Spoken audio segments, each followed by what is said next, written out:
পাহাড়ের বুক জুড়ে যত জোর চোখ যায় শুধুই নীল জল। জলের বুকে শত শত সবুজ দ্বীপ, চারিদিকে মেঘ, কুয়াশা, নীরবতা। দেখলে মনে হবে প্রকৃতি যেন নিজের হাতে এঁকেছে এ স্বর্গ। কিন্তু কেন তৈরি হয়েছিল এই বাঁধ? কিভাবে একটি নদী বদলে দিল পুরো পার্বত্য চট্টগ্রামের ইতিহাস? কেন হাজার হাজার আদিবাসী পরিবারকে নিজেদের জন্মভূমি ছেড়ে চলে যেতে হয়েছিল? কিভাবে এ হ্রদ আজ বাংলাদেশের একমাত্র জলবিদ্যুৎ কেন্দ্রকে সচল রেখেছে? এবং কেন আজও কাপ্তাই বাংলাদেশের সবচেয়ে রহস্যময় প্রকৌশল প্রকল্পগুলোর একটি? কেন পৃথিবীর অন্যতম সুন্দর এই হ্রদকে বলা হয় the lake made by tears? কারণ এই সৌন্দর্যের নিচে লুকিয়ে আছে হাজারো মানুষের কান্না, একটি হারিয়ে যাওয়া রাজ্য। আজ আমরা জানব সেই গল্প। অনেকেই মনে করেন হ্রদ মানেই প্রকৃতির সৃষ্টি, কিন্তু কাপ্তাই হ্রদ সম্পূর্ণ ভিন্ন। এটি কোনো আগ্নেয়গিরির ক্রেটার নয়, কোনো হিমবাহের গলিত পানি নয়, কোনো টেকটনিক অববাহিকাও নয়। এটি তৈরি হয়েছে মানুষের হাতে। কিন্তু মানুষ কেন পাহাড়ের মাঝখানে এত বিশাল একটি জলাধার তৈরি করলো? এর উত্তর লুকিয়ে আছে কর্ণফুলী নদীর ইতিহাসে।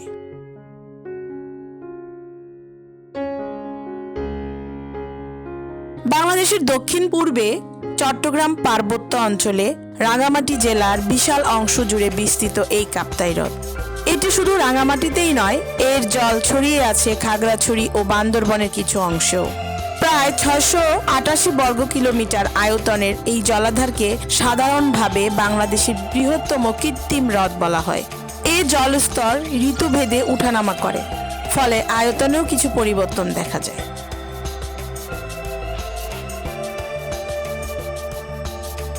কাপ্তাই হ্রদকে বুঝতে হলে আমাদের ফিরে যেতে হবে হাজার নয়, লক্ষ নয়, কোটি কোটি বছর আগের পৃথিবীতে।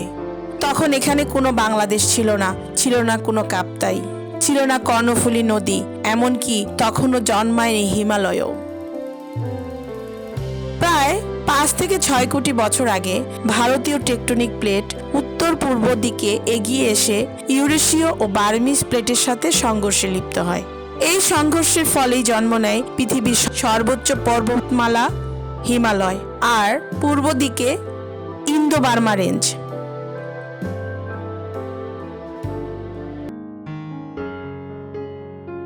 কিন্তু এই বিশাল ভূ সংঘর্ষের প্রভাব শুধু হিমালয়ে সীমাবদ্ধ ছিল না। এর ঢেউ পৌঁছে যায় আজকের বাংলাদেশের দক্ষিণ পূর্বাঞ্চলেও।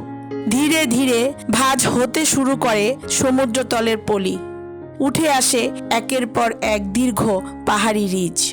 এভাবেই গড়ে ওঠে চট্টগ্রাম পার্বত্য অঞ্চল, যেখানে আজ অবস্থান করছে কাপ্তাই হ্রদ।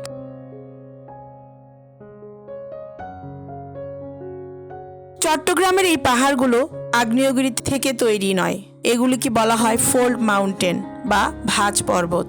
নরম বেলে পাথর, শেল ও কাদামাটির স্তর কোটি কোটি বছর ধরে চাপে ভাঁজ হয়ে এই পাহাড়ের জন্ম দিয়েছে। এই কারণেই এখানকার পাহাড়গুলো লম্বা, সরু এবং সমান্তরাল। আজ কাপ্তাই হ্রদে যে অসংখ্য দ্বীপ দেখা যায়, সেগুলো বেশিরভাগই আসলে একসময়ে পাহাড়ের চূড়া।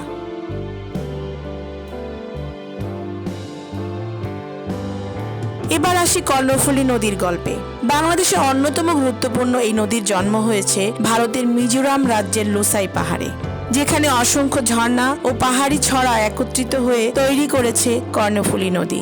তারপর নদীটি প্রবেশ করে পার্বত্য চট্টগ্রামে, পাহাড় কেটে বাঁক নিয়ে গিরিখাত অতিক্রম করে শেষ পর্যন্ত চট্টগ্রাম শহরের পাশ দিয়ে বঙ্গোপসাগরে মিলিত হয়েছে।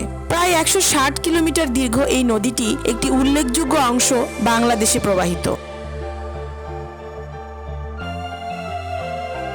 1947 সালে ভারত বিভাগের পর জন্ম নেয় পাকিস্তান। বর্তমান বাংলাদেশ ছিল তখন পূর্ব পাকিস্তান। সে সময় এই অঞ্চলে শিল্প কারখানা দ্রুত বাড়ছিল, কিন্তু একটি বড় সমস্যা ছিল বিদ্যুতের ঘাটতি। সরকার এমন একটি জ্বালানির উৎস খুঁজছিল যা দীর্ঘমেয়াদে নির্ভরযোগ্য হবে। কর্ণফুলী নদীর প্রবল স্রোত তাদের সামনে নতুন সম্ভাবনার দরজা খুলে দেয়। 1950 দশকের শুরুতে কর্ণফুলী নদীর উপর বিস্তারিত প্রকৌশল ও ভূতাত্ত্বিক জরিপ শুরু হয়। বিশেষজ্ঞরা পাহাড়ের শিলাস্তর, নদীর গভীরতা, বৃষ্টিপাত, পানির প্রবাহ এবং মাটির স্থায়িত্ব পরীক্ষা করেন। তাদের প্রতিবেদনে বলা হয়, এই স্থান জলবিদ্যুৎ কেন্দ্র নির্মাণের জন্য অত্যন্ত উপযোগী। যদি এই নদীর এই অংশে একটি বিশাল বাঁধ তৈরি করা যায়, তাহলে পুরো পূর্ব পাকিস্তানের বিদ্যুৎ সংকট অনেকটাই কমানো সম্ভব হবে।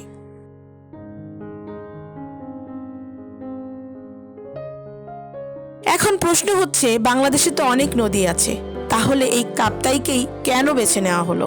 উত্তর লুকিয়ে আছে এর ভূপ্রকৃতির মধ্যে। এখানে নদীর দুই পাশ রয়েছে উঁচু পাহাড়।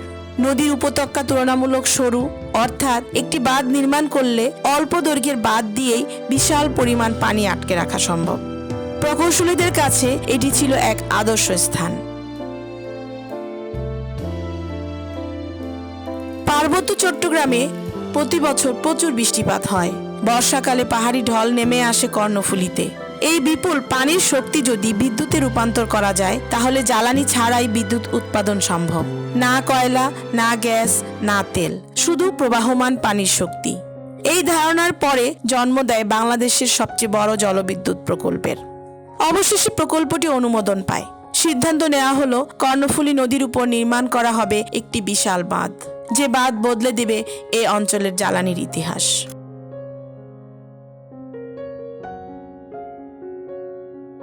1957 সালে শুরু হয় কাপ্তাই বাঁধ নির্মাণ। এটি ছিল সে সময়ের পূর্ব পাকিস্তানের অন্যতম বৃহৎ প্রকৌশল প্রকল্প। দিন রাত হাজার হাজার শ্রমিক কাজ করেছেন, পাহাড় কেটে, কংক্রিট ঢেলে এবং কর্ণফুলী নদীর প্রবল স্রোতের সঙ্গে লড়াই করে। প্রকল্পটি নির্মাণে আন্তর্জাতিক প্রকৌশল সংস্থাগুলিও যুক্ত ছিল। 5 বছর কঠোর পরিশ্রমের পর 1962 সালে নির্মাণ কাজ সম্পন্ন হয়।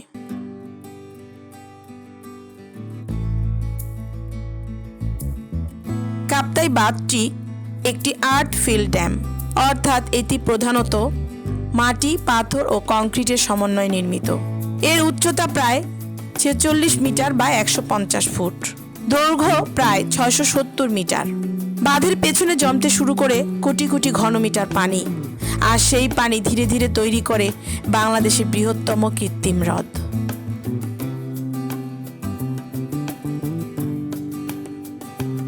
1962 সাল কাপ্তাই বাঁধের গেট বন্ধ করে দেওয়া হলো। তারপর কর্ণফুলী নদীর পানি ধীরে ধীরে জমতে শুরু করলো। 1 দিন, 2 দিন, 1 সপ্তাহ, 1 মাস, প্রতিদিন পানির উচ্চতা একটু একটু করে বাড়ছিল, আর সেই পানির নিচে হারিয়ে যাচ্ছিল একটি করে গ্রাম, একটি করে পরিবার, একটি করে ইতিহাস। তারপর কি হলো জানতে সঙ্গেই থাকুন।